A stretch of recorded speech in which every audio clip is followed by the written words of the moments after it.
Hey there, everybody. Welcome back to the channel. Slightly different way of doing about it this time, but we are going to do some Q&A and summon because I haven't been on the Covium account in like 2 weeks, and it's been a minute. And also, I just got done recording something else today, and so I thought, hey, why not try this? Because I already look sort of normal. I didn't just roll out of bed. Maybe it's fine. So that's what the plan is today. Shall we just hop on into things? Why, of course we shall. This question is from Mag, who subscribes. Thank you for that. Have you played any gacha games besides Fae and Genshin? If so, how do you think Fae stacks up against most others? That is a fair question. I have played a lot of gacha games. A lot. It's very sad to know that Dragalia Lost is about to release its last bit of content story-wise. They're ending the story. It's end of service, EOS. So I've played Genshin. I've played Dragalia, Fae Grand Order. Shadowverse, is that technically a gacha? I don't think it is. I think it's more of just a collectible card game type situation. What else have I done? I've tried Arknights. I've fulfilled an obligation. I just haven't streamed it yet, which I don't know that I will be able to because my iPad is very low on data. But I have played that. I've played Sinnoh Alice. What else? I'm sure there's a bunch that I'm forgetting, and Grand Blue. I've played Grand Blue, Brave Exodus. I know that there's Dissidia. Played Final Fantasy Dissidia. I know there's others that I'm not thinking about at the moment. But I've played a lot. I've spent some money on Genshin. I have in the past spent some money on Fate, and obviously I spend for Fae, but other than that, I don't spend in any other games, mainly because I don't make content around them. Oh, and I used to, back when I was making Dragalia content, I used to spend just a small amount, probably like $100 a year, potentially, on Dragalia Lost. That game was incredibly free-to-play friendly, like insanely free-to-play friendly. Yeah, I don't really spend in them now, which is why I think I'm able to manage them. I don't play them all now, by the way, to be clear. I still only really play Fae, Fate, and then Genshin for the most part. Occasionally I'll log back into some stuff if I still have them on my iPad because I'm out of storage, and B, if there's like a cool event going on or a character that drops, I'll log in and see if I can pick them up. If not really a big deal. Just collector purposes, I guess, is what you might call them. How Fae stacks up? You know, I think it's okay. I think overall my biggest complaint with Fae is that the game modes feel a little lacking sometimes. But that's not really on... I don't know. I feel like Fae has game modes for like everybody. And they're all just kind of like 7 out of 10s. You know? They're not incredible, but they're not like... eh. Except Frontline Phalanx. I still have no idea what that is even about. Still have no idea what they're doing over there. So yeah, that is what it is. But I feel like if I were to give a score out of 10 for Fae, I would probably go like 7.5 out of 10. That's probably how I'd rank it. It's good. If you love the franchise, it's even better. And it has a little bit of everything for everybody. And they're getting a lot better at introducing rotations of that content, right? So it's not just all like Summoner Duel, Summoner Duel, Summoner Duel, Summoner Duel, Grand Conquest, Summoner Duel, Summoner Duel, right? Ponza Loki. Like they've gotten better at kind of rotating that type of content, which makes it slightly more engaging. And there's always kind of something going on. Like in Genshin, there's content drought constantly.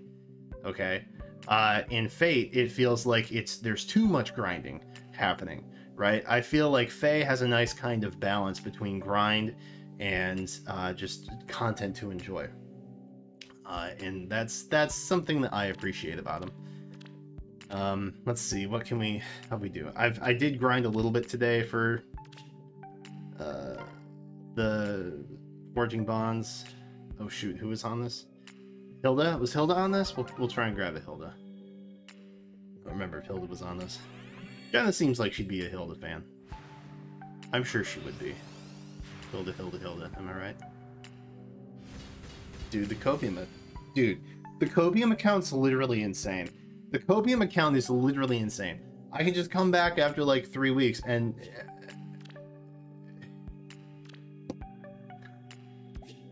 Copium account is insane. I'm telling you guys, it's insane. It's literally insane. This... unbelievable. Unbelievable. Oh, the rates are decent in Fae too. Some gacha games have just absolutely terrible rates, and it shows. You know what I mean? Just speaking on that. Let's hop to another question. Mag, thank you for that one. BT dub. There is one question that was asked a while ago that I'm gonna make a standalone video on. Just FYI. So who was it? Aaron's Gray. If you were expecting me to answer your question, it's coming, but it's getting its own dedicated video. Just FYI. All right. Thanks for hanging in there in the meantime. Who else we got? This is from Ella, who is a sub. Thank you for that. If you got to choose one IP, literally any IP, to make a gacha game out of, what would it be? Well, I did get... Oh, Konosuba Fantastic Days is another one I started playing recently, because I'm a big Konosuba head. But that is mostly just like an auto game for the most part. I never actually manually do anything. It's a character collector for me, to be honest. But I rarely have to summon because Darkness doesn't get a lot of love. Aqua does sometimes. Leah does sometimes. And yeah, anyway, point is, I have my set teams on that, and it's relatively auto battle for the most part. But point is, this reminded me of actually like, ooh, Konosuba. I've said this before, I'll say it again, because I've kind of answered this one in the past. If Xenoblade did a gacha game, it would do incredibly well. However, I don't want that to happen. I don't want that to happen. Well, actually, you know what? No, they absolutely would. They would go so hard on Mithra. They absolutely would. Well, no, probably Pyra, actually. So I would probably be fine. I'm not the biggest Pyra head. I am a bigger Mithra fan. Which, Hikiri, no one... They're not fans. So... Everybody's, like, 80% of the population is Team Pyra, and I accept that. And Telos, too. I'm a bigger Telos fan than I am Cosmos. I'm in the minority, and I accept that. I feel that, given that knowledge, they probably wouldn't hit me very hard on characters and ults and stuff that they may or may not release in that game. But, specifically with Blades in 2, and given how those work, okay, I feel like you could do a pretty hearty gacha game from that. And there's a lot of potential with like pair up and stuff. I've talked about this in the crossover for Faye thing that I got absolutely dislike bombed on like forever ago. But like, you know, with the driver and the blade, there's like very obvious like duo / support options that you could do with stuff like that, which kind of mimics what Faye has. There's a lot of potential with Xenoblade as a gacha, and I'm hoping they don't figure that out. Even though, again, I would probably be fine. But I feel like Xenoblade fans are probably willing to spend money in gacha games, just straight up. I don't know what it is. It's a completely nonsensical bias that I'm making about this, but I feel as though very confidently Xenoblade fans would absolutely spend on that game. So that is pretty much where I'm at with that. I'd go Xenoblade hands down all day, every day. Can we get a blue? We got a blue. Let's go. Ella, thank you for that question, by the way. Appreciate it greatly.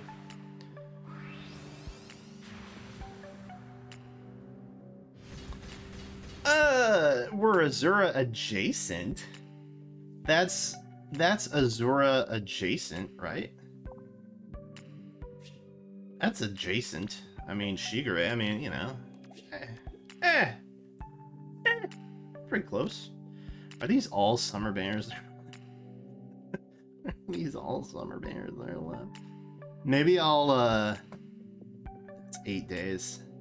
Maybe we'll do the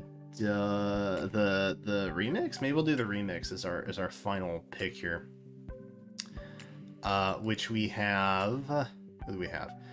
Ivan, who is subscribed. Thank you for that. Since you are already S supported, married, do you have any couple advice outside of basic stuff for a healthy relationship, or how to have one?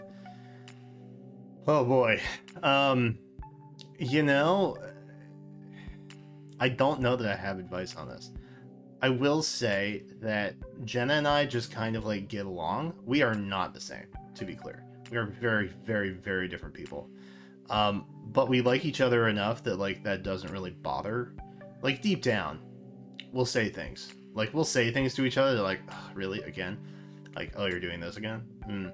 You always do that. You know what I mean? Like normally, like, you know, coupley things. Because just living with someone, right, is enough to, depending on the type of person you are, it can disrupt your flow every now and then.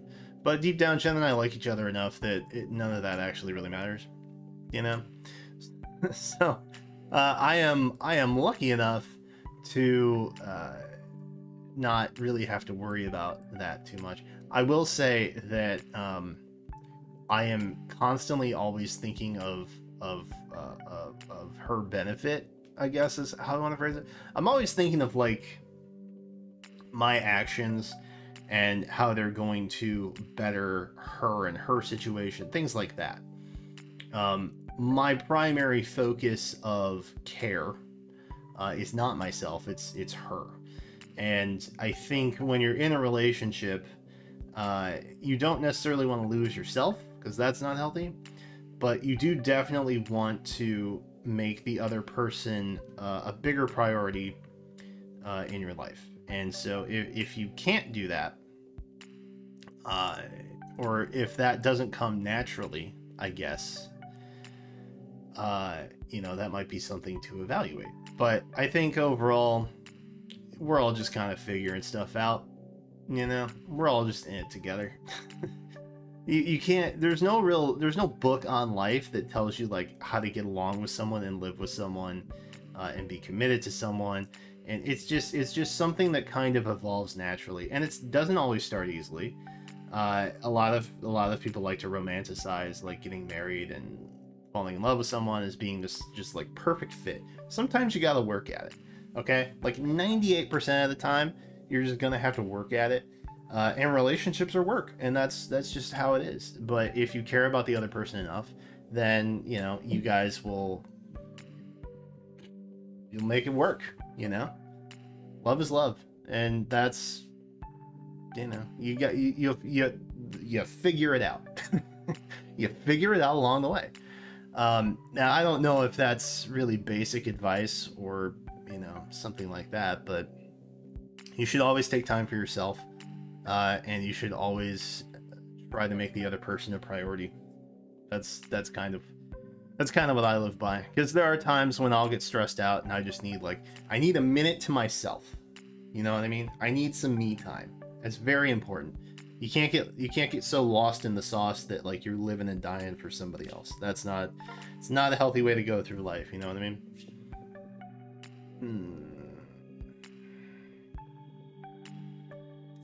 I'm torn. Maybe we try and pick up some lethality? That could be something, I guess, that we could do. Lethality? Ease? No. Okay, fair enough. Hey, fair enough. Alright. Well, we tried. And we failed. Thank you to everybody who submitted a question. I will be going through some more. We probably got another couple videos on them. So, you know, look forward to that. But that's where I gotta leave you for right now, because I gotta run to the house and do some stuff before we stream later tonight. But that's probably already happened because the video already went out today, and so I'm just talking to you about things that are happening in the future but already happened, so technically they are your past when you're watching this. So there's nothing that can be done, unfortunately. But hey, thanks for watching. I hope you enjoyed. KCB Copium account once again cracked, just getting a Hilda randomly, pretty poggers. But that's all I got for you right now. So if you want to submit a question, there's a link in the description. You can always have, it's in every video. You can always find the AMA link down there. Be sure to like, comment, subscribe, ring bell, turn on notifications, all that stuff. It helps out a lot. Appreciate it greatly. Thanks again. And until then, I will catch you next time.